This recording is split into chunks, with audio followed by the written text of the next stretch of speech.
Olá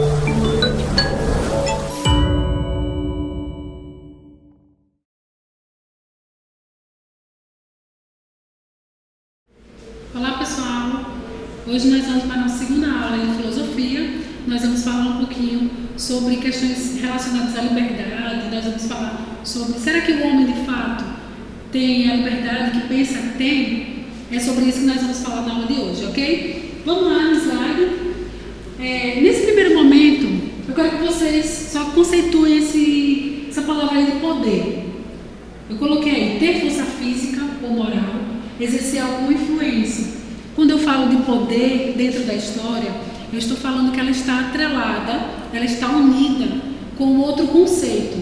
Quando a gente fala de poder, a gente automaticamente também fala nesse momento de política. Lembram disso? Quando a gente fala nas primeiras civilizações de poder, lá o faraó no Egito, nós estamos falando de política. Quando nós falamos em Roma, quando nós falamos na Idade Média, nós estamos falando de poder e política. Eles estão andando juntos nesse momento.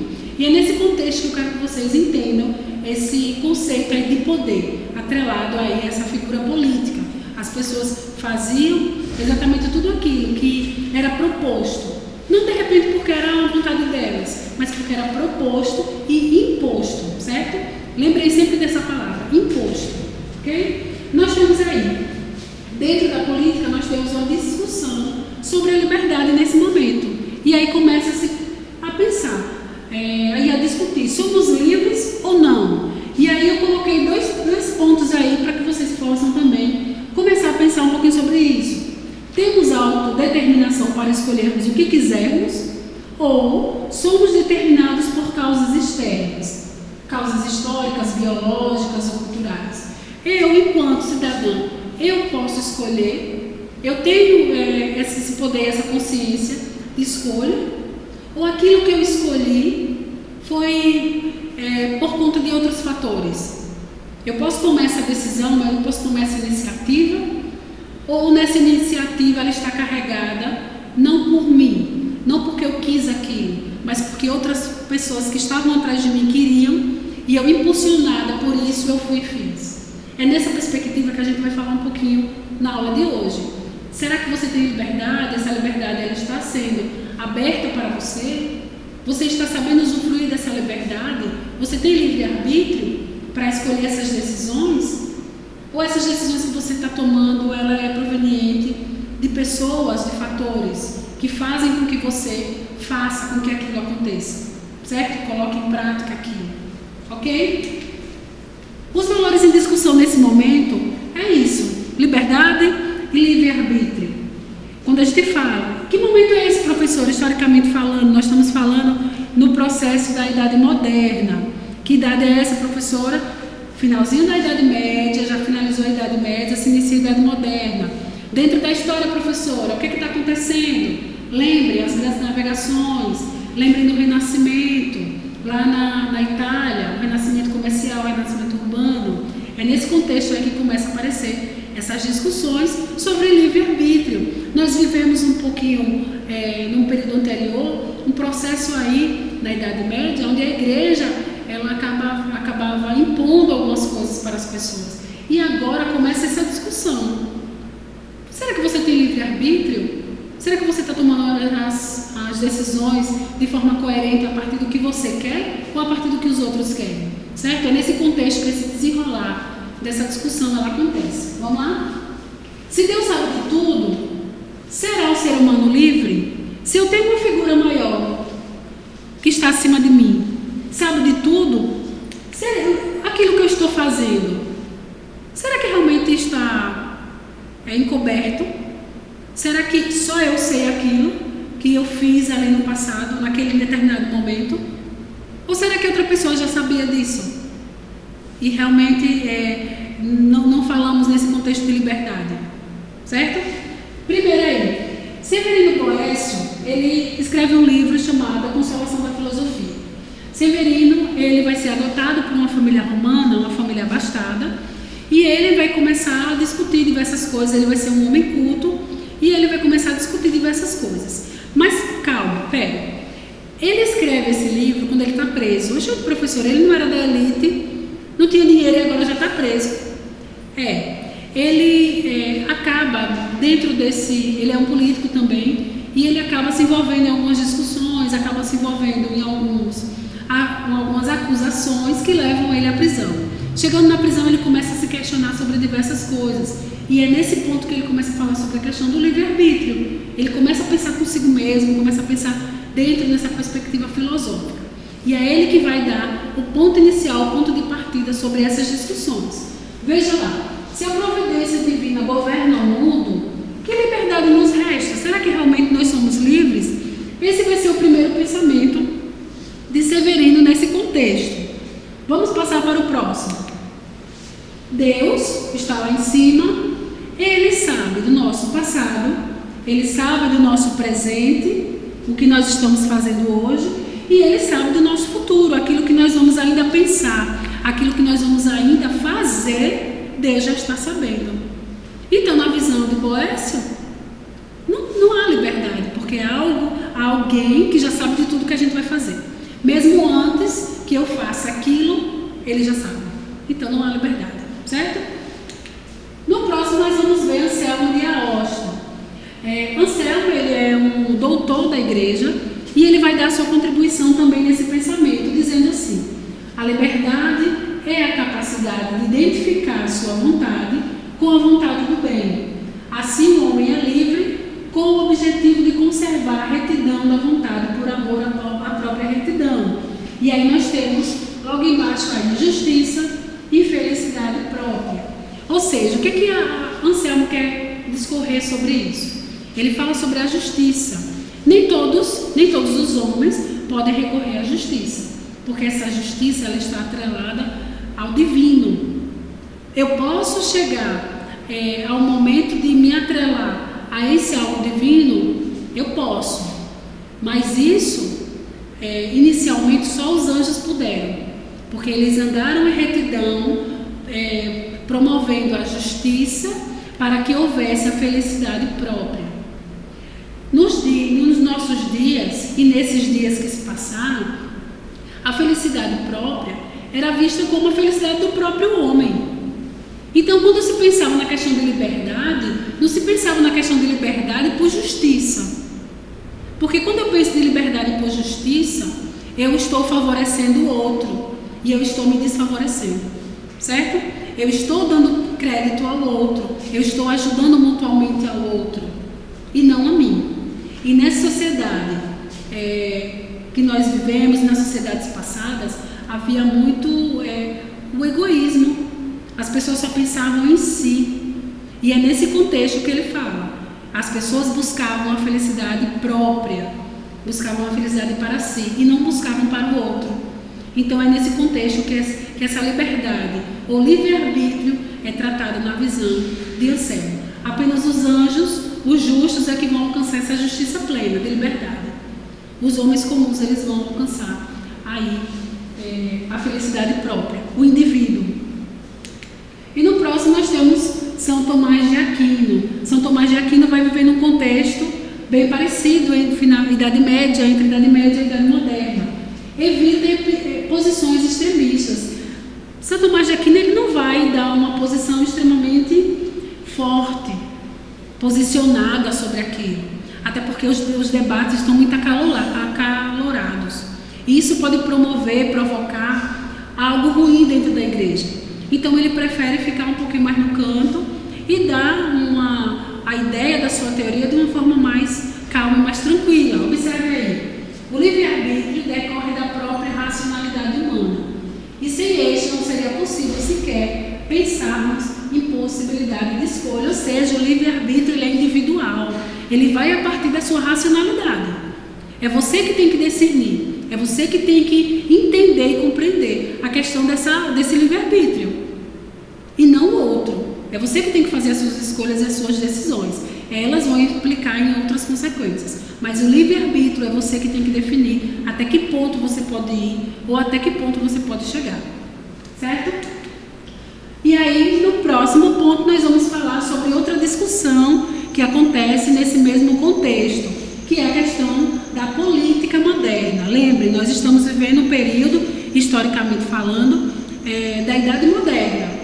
O que aconteceu acontece, professor, na Idade Moderna?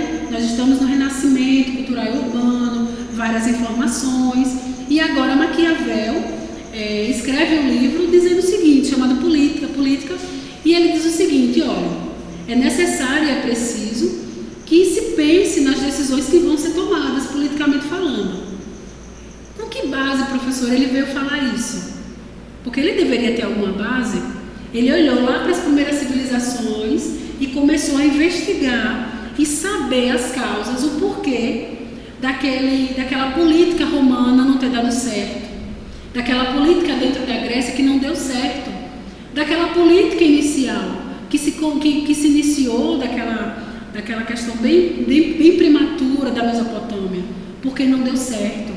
É nesse contexto que ele começa a fundamentar sua obra. E ele diz, nós estamos agora no outro momento, Idade Moderna. É um outro momento voltado para o pensamento, é um outro momento, lembrem do iluminismo, não esqueçam disso, século XVIII, é ele que vai promover todo esse pensamento, essa forma nova e diferente de pensar, de criticar, de raciocinar que o homem vai ter. Então é nesse contexto mesmo que Maquiavel diz, peraí, nós temos que pensar essa forma de política, não pode ser da mesma forma que era no passado, agora tem que ser diferente, agora tem que mudar, certo? E aí nós vamos ver nessa obra O Príncipe alguns pontos que ele fala sobre a política. O primeiro ponto é esse aí, o Estado não se subordina a nenhuma instância superior, seja religiosa, seja moral. Repetindo, o Estado não se subordina a nenhuma instância superior, seja religiosa, seja moral. Ou seja, o Estado ele está acima de tudo e de todos. E você, enquanto população, você tem que obedecer, certo? A obediência tem que entrar nesse conjunto de regras. O Estado ele é superior, você que tem que obedecer. O que aconteceu nas primeiras civilizações? Houve uma mistura do poder. Começa a surgir a monarquia de uma forma grandiosa, acaba havendo uma falta de controle e isso acaba se disseminando. Na Idade Moderna, não. O Estado ele está acima. E você, como cidadão, você tem que obedecer ao Estado, certo? Esse era o pensamento. Olha lá, esse cara, esse rei, esse príncipe que estava dentro do poder, ele deveria ser um político estadista. E olha aí as características que Maquiavel diz. Ele tem que andar na virtus e na fortuna. A virtus está relacionada com as habilidades que esse cara deveria ter para que assim, então, ele pudesse estar regendo aí dentro do seu país. E nós vamos ter também a fortuna, que são situações que estão fora do controle. Esse cara ele deveria ter a virtus, que era habilidades, para que se houvesse fortunas, que eram ações que não estavam controladas, pudessem ser resolvidas da melhor maneira possível. Era dessa forma que esse cara regia, o pensamento dele era dentro dessa característica. Precisa haver um Estado forte, você, enquanto cidadão, tem que mandar, tem que se submeter ao Estado, que é um Estado forte. Esse cara que está no poder, ele tem que estar vestido desses dois pontos, a virtus e a fortuna. A virtus está relacionada com a habilidade que esse cara ele tem que ter para reger tudo, e a fortuna, ele tem que estar preparado na virtus, com a habilidade, ele precisa estar preparado, para que, se houver algum problema, ele possa então controlar e contornar esse problema da melhor maneira possível, já que ele tem a habilidade que já foi conquistada, certo? Continuando aí, Maquiavel faz estudos da história antiga e descobre assim o que foi que houve entre a ascensão e a queda dos governantes dentro da política, que foi o que a gente falou um pouquinho no início, que eu estava explicando essa questão desse estudo prévio que Maquiavel faz sobre as civilizações antigas. Por quê? Aquele político, aquele Estado, como Roma, como Grécia, por que eles caíram? O que foi que aconteceu? Para que nós não corramos o mesmo perigo e erro e caia também. É nessa perspectiva que Maquiavel vai trabalhar, certo? Continuando aí, o príncipe, como ele chama, ele precisa ter foco. E o foco nesse momento histórico é assegurar e manter o poder. Pessoal, eu estou falando que o foco desse regente dessa cidade tem que ser assegurar o poder. E como eu vou fazer isso? Como esse cara fazer isso naquele momento? Maquiavel vai dizer, ele tem que fazer isso de qualquer forma. Como? Qualquer meio disponível e indisponível que ele estiver nas suas mãos, ele tem que fazer. Ele tem que manter o foco, ele tem que assegurar o poder de toda forma. Ele não pode permitir que esse foco seja perdido. Ele não pode permitir que o poder que está dentro dele seja desviado, seja desfalcado. Então ele precisa manter o poder. Ah, professora, como é que ele mantinha o poder? Seguindo os meios que ele tivesse. Seja ele qual for. Ele podia requerer, ele podia fazer qualquer coisa. Talvez uma coisa boa ou talvez uma coisa ruim. Mas ele tinha que fazer para assegurar a manutenção do poder naquele momento. Certo? E aí nós vamos para uma questão que fala justamente sobre isso, sobre esse pensamento de Maquiavel nesse contexto. Com base no texto e nos conhecimentos sobre o pensamento de Maquiavel acerca da relação entre poder e moral, é correto afirmar: Maquiavel se preocupa em analisar a ação política considerando tão somente as qualidades morais do príncipe, que determina a ordem objetiva do Estado. O sentido da ação política, segundo Maquiavel, tem por fundamento originário e, portanto, anterior à ordem divina, refletida na harmonia da cidade. Letra C. Para Maquiavel, a busca da ordem, da harmonia em face do desequilíbrio e do caos só se realiza com a conquista da justiça e do bem comum. Letra D. Na reflexão política de Maquiavel, o fim deve orientar as ações de um príncipe. É a ordem e a manutenção do poder. E letra E. A análise de Maquiavel com base nos valores espirituais superior aos políticos repudia como ilegítimo o emprego da força coerciva do Estado. Qual alternativa apresenta a melhor resposta aí nesse contexto, pessoal? Quem acertou, marcou aí a letra D, quando ele fala na reflexão política de Maquiavel, o fim é que deve orientar as ações de um príncipe. Quais são essas ordens que devem reger isso aí? Olha aqui, a ordem e a manutenção de poder. Foi o que eu falei anteriormente. Esse príncipe, Maquiavel, diz o seguinte: o foco, meu filho, meu querido, o foco é você assegurar o poder. Não importa de que forma aconteça, mas você tem que assegurar o poder para que haja perpetuidade, certo? É nesse contexto que Maquiavel trabalha todo esse desenrolar dessa obra chamada O Príncipe, sempre nessa perspectiva. O que esse rapaz, o que esse cara, ele precisa fazer para manter o poder, que é o Estado. Então ele vai dar conselhos aí para os príncipes, para os reis, para que eles possam ter uma boa administração dentro das suas regiões, certo? E aí nós vamos para uma pesquisa de casa. E aí nós temos algumas perguntas que estão relacionadas à pesquisa. Foque aí qual a importância de Maquiavel para a filosofia. O que esse cara foi importante? Por que ele foi importante? Segundo, quais as relações de poder que Maquiavel evidencia? Qual é o poder que a gente falou aqui na aula que ele tanto atrela?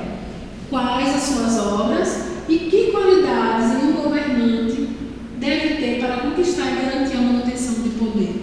Que qualidades um governante deve ter para conquistar e garantir a manutenção do poder?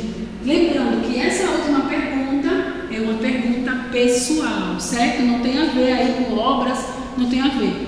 A pergunta é pessoal. Na sua opinião, o que esse cara que está no poder ele precisa fazer para haver essa manutenção do poder, certo? Eu fico por aqui com a aula de hoje, até a próxima aula. Tchau, tchau, saudades de vocês, viu?